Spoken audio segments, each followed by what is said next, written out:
फिर एक बार हाजिर हूं मैंने कहीं पढ़ा कि कविता मनुष्य को थोड़ा और अधिक कोमल बनाती है, थोड़ा और अधिक संवेदनशील बनाती है, थोड़ा और ज्यादा भावुक बनाती है, थोड़ा और ज्यादा प्रेममय बनाती है। तो मेरी समझ में आया कि दरअसल कविता मनुष्य को बेहतर मनुष्य बनाती है। यहाँ जितने काव्य अनुष्ठान हो रहे हैं, निश्चित रूप से वे आप सबके भीतर कहीं ज्यादा इंसानियत, ज्यादा संवेदना, ज्यादा भावुकता, ज्यादा तरलता और अच्छे मानवीय गुणों को निश्चित रूप से बढ़ाते होंगे, ऐसा मेरा विश्वास है। और इसी आशा के साथ हम आज का एक कार्यक्रम शुरू करना चाहते हैं, आरंभ करना चाहते हैं। आपसे इतना कहूंगी कि डूब कर कुछ सुनो और सुनकर गुनो, मन मिलाओगे तो मन से जुड़ जाएंगे। और न ये है परिंदे बड़ी दूर के, बोलियां बोलकर अपनी उड़ जाएंगे। कि बेटी हूँ मैं कविता की, सदा रस धार बहती हूँ। कि बेटी हूँ मैं कविता की, सदा रस धार बहती हूँ। जगत की देव धरती है, मैं हिंदुस्तान रहती हूँ। यहाँ के वीर योद्धा भारती माँ के पुजारी है। सुरक्षित है वतन जिनसे उन्हीं की बात कहती हूँ। सुरक्षित है वतन जिनसे उन्हीं की बात कहती हूँ। मुझे नहीं मालूम कि मैं कवि हूँ, मैं आत्मकथा लिखता हूँ और लोग उसे कविता कहते हैं। और आंखों से बहते आंसू से कागज पर गीला करता हूँ और लोग उसे कविता कहते हैं। तो दर्द स्याही बनकर आता है, दर्द स्याही बनकर आता है और स्वयं लेखनी बन जाता मन। और आड़ी तीखी विरही लकीरों से घायल करता कागज तन और लोग उसे कविता कहते हैं। कभी झूठी मोहब्बत फूल से उपवन नहीं करता। हाँ, क्या बात। ये पंक्तियां मैं विशेष तौर से क्वांटम के लोगों के लिए पढ़ रहा हूँ। ये पिछले मंच में भी यही बोल के आया होगा वैसे। कभी झूठी मोहब्बत फूल से उपवन नहीं करता, नहीं करता शिकायत रूप से दर्पण नहीं करता। तुम्हें देखा तुम्हारे बाद आंखें मौन रहती हैं, तुम्हें देखा तुम्हारे बाद आंखें मौन रहती हैं, तुम्हारे बाद कुछ भी देखने का मन नहीं करता। मुझमें अभी ईमान बाकी है, मुझमें अभी ईमान बाकी है, उसका थोड़ा सामान बाकी है। जितने हिस्से को छू लिया उसने, जितने हिस्से को छू लिया उसने, उतने हिस्से मैं जान पाया। ये उठे हुए हाथ एक बार उठकर तालियां बजाते कि सीना ताने स्वाभिमान से सीमाओं पर हम रहते हैं। आपके इस विश्वविद्यालय की उस दीवार को मैं समर्पित करता हूँ, उस भाव को समर्पित करता हूँ। सीना ताने स्वाभिमान से सीमाओं पर हम रहते हैं। हंसते हंसते पक्ष स्थल पर सीधी गोली हम सहते हैं। हर पल हर क्षण हम तो केवल अपना फर्ज निभाते हैं।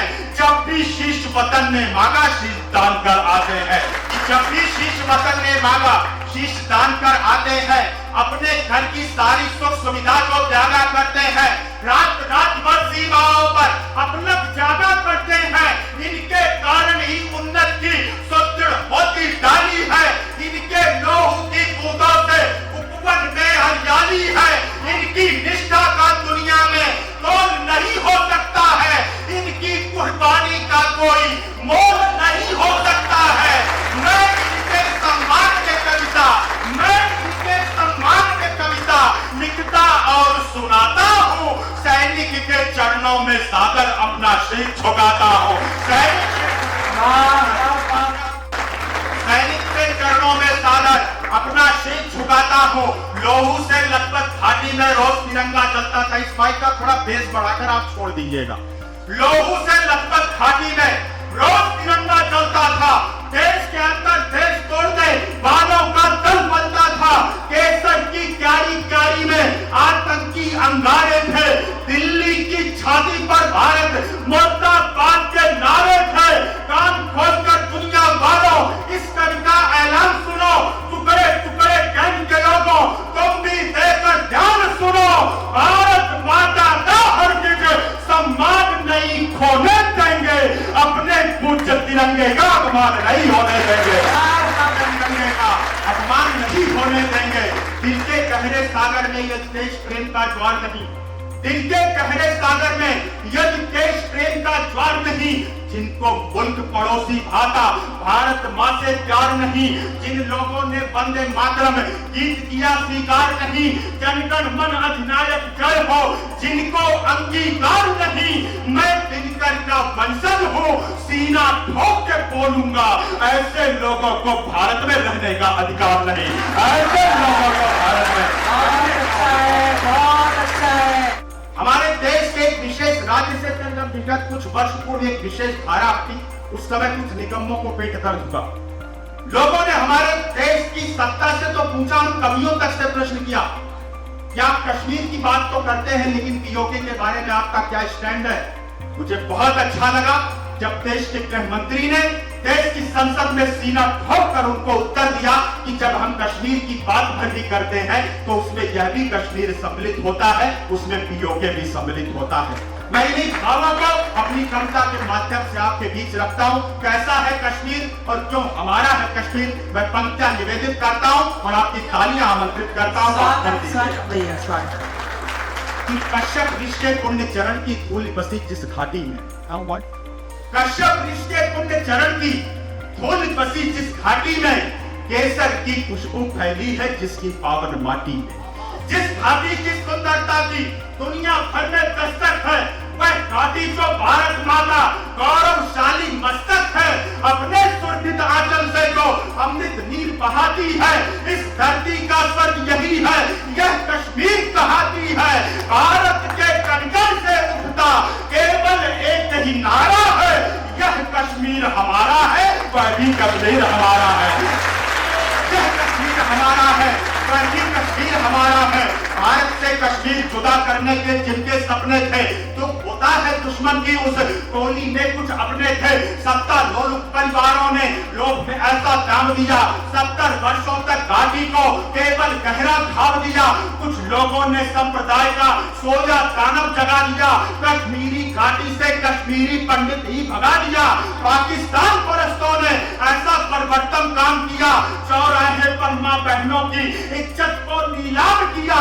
उन आंखों से आज तक भी बहता पानी खारा है, यह कश्मीर हमारा है, वह भी कश्मीर हमारा है, यह कश्मीर हमारा है, वह भी कश्मीर। इस घाटी की रक्षा में है माथे का सिंदूर मिटा, सूनी को हुई है माँ की, रोया है मजबूर पिता। रक्षा बंधन के ना जाने कितने धागे टूटे हैं, मासूमों के सिर से अब तक अनगिन साए छूटे हैं। भारत माँ के बेटों ने है इसके लिए जवानी दी, इस घाटी के लिए हजारों वीरों ने कुर्बानी दी। धारा 370 हटना भारत की भावांजलि है, अमर शहीदों के चरणों में यह सच्ची श्रद्धांजलि है। अमर शहीदों के चरणों में यह सच्ची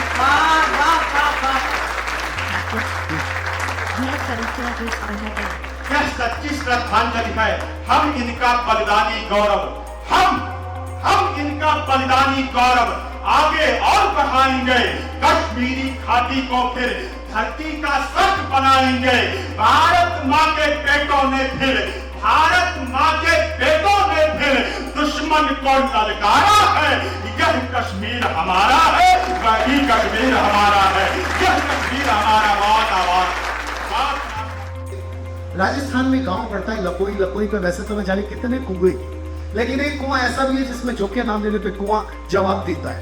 तो देखने के लिए मैं और अभय निर्भीक भाई इस कुएं के पास है। मैंने जोके नाम लिया विनोद पाल, तो कुएं में सवाल है विनोद पाल।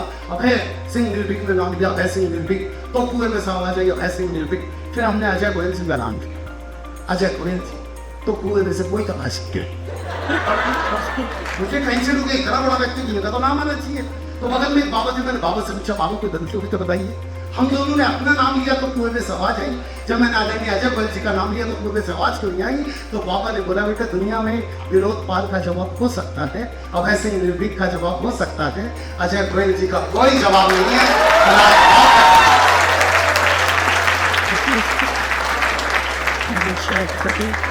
तो सर आपने जैसा बोलने के लिए कहा था मैंने बोल दिया बस।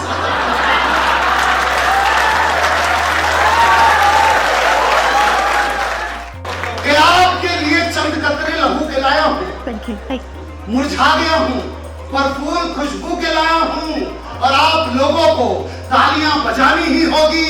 मैं घर से पत्नी के पांव छू गया।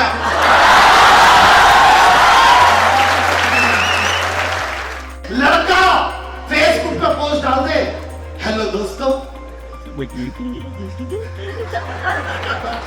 मुझे कैंसर डिटेक्ट हुआ है। नीचे की पोस्ट कमेंट सुनो उसके, कहाँ टेस्ट करवा लिया तूने? तुझे तो होना ही चाहिए था। अबे शक्ल देख, कैंसर नहीं होता तो क्या होता तुझे? अब लड़की ने सिर्फ फेसबुक पर इतना लिखा है, मुझे लग रहा है कि मुझे बुखार। अब नीचे के कमेंट देखो, क्या हो जाता है?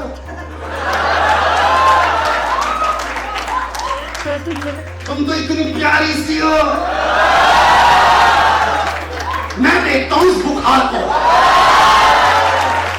लेकिन एक लड़का जो बढ़ चढ़ के लिखता, सुनो ऐसा करो, अरे एक गिलास दूध लो, उसमें 2 बतासे घोलो, एक लौंग जलता हुआ घोलो, उसके ऊपर घी की 2 बूंद डाल के और घी को पी जाओ।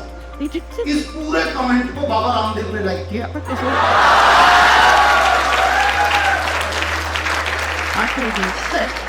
और कमेंट करके पूछ रहे बेटा दिन में 2 बार लेनी है 3 बार लेनी है। लड़कों की 2 तरह की आवाज होती है, पूरे दिन भर चिल्ला चिल्ला के लड़के बातें करते हैं, राहुल इधर आ, कपिल इधर आ। और रात के 10 बजे पता है लड़कों की मोबाइल पे आवाज कैसे नहीं जाती?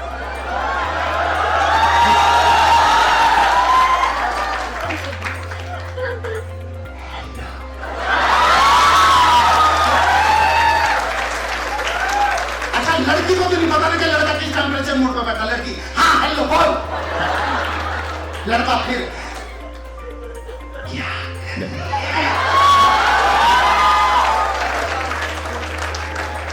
लड़की खाना खा रही हूँ, अब ये पता चल गया खाना खा रही, फिर भी लड़का खाने में क्या? लड़की कहती तो ऐसे पता नहीं रहेगा जिनकी घर, ये जान के क्या कर लेगा मैं खाने में क्या खा रही हूँ? कोई जनरल नॉलेज की बात कर ले। लड़का बोला अच्छा जनरल नॉलेज की बात, so when you ensure your income from the company and you don't declare the whole year, so company promptly 20% local bonus. This is after a year, after only 20%, after 20%. अगर and में लड़की का जवाब समझ में आ जाए तो तालियां बजाना, तब तक सुन लो बस।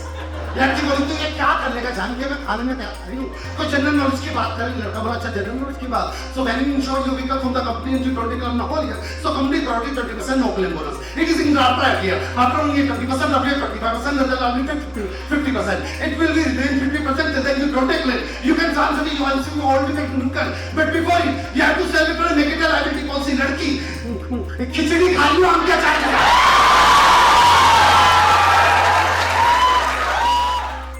अभी जब हम बिल्कुल पंजाब यूनिवर्सिटी के बिल्कुल गेट पे आए थे तो भाई साहब एक लड़की भागी भागी मेरे पास आई। अगर ये पंच आप दोस्तों समझ गए ना लड़के 1 मिनट में समझ जाएंगे, क्योंकि ये अपनी फोटो रेवेन्यू से रोज गोरी कर रहे हैं।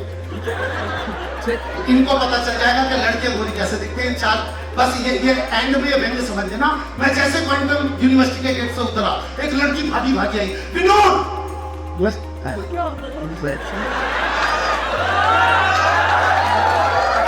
लगी, हाँ कह रही, अरे मैंने नहीं पहचाना। कह रही मैं अभी नहीं पहचाना। तो फिर उसने मोबाइल निकाला, इंस्टाग्राम खोला, 4-5 फिल्टर लगा के फोटो खींच के दिखलाई। मैं बोला, अरे सीमा तुम।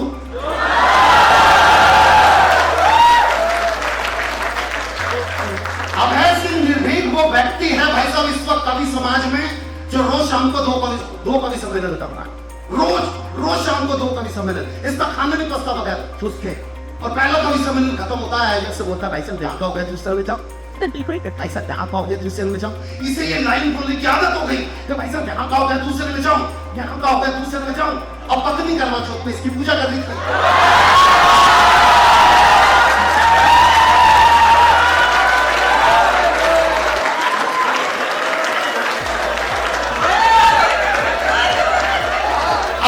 पत्नी ने खाली घुमाई, ये बोला यहाँ का हो गया, दूसरे में जाओ। तालियां तो इस बात पे बजाना कि मैं और कुमार राघव अगले 15 दिन तक हॉस्पिटल में इसके लिए दूध और केले लेके गए। और कुमार राघव कौन सा दूध कर रहा है? ये कुमार राघव की बात बताता हूँ। ऐसा जब ये लड़का 12वीं पास हुआ था, हो गया था ना, तो जब ये लड़का 12वीं पास हुआ था, लड़के तो कॉलेज के बाहर जाके खड़ा हो जाता था। और जब लड़के कॉलेज से बाहर निकलती थी तो कुमार राघव पूछता था कि जब तक तेरा भाई जिंदा है तुझे कोई हाथ नहीं लगा सकता।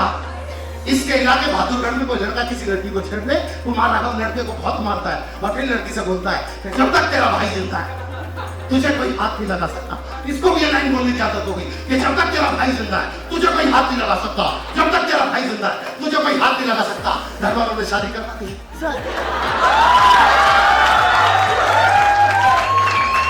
अब सुहाग रात पे घुटट उठाया,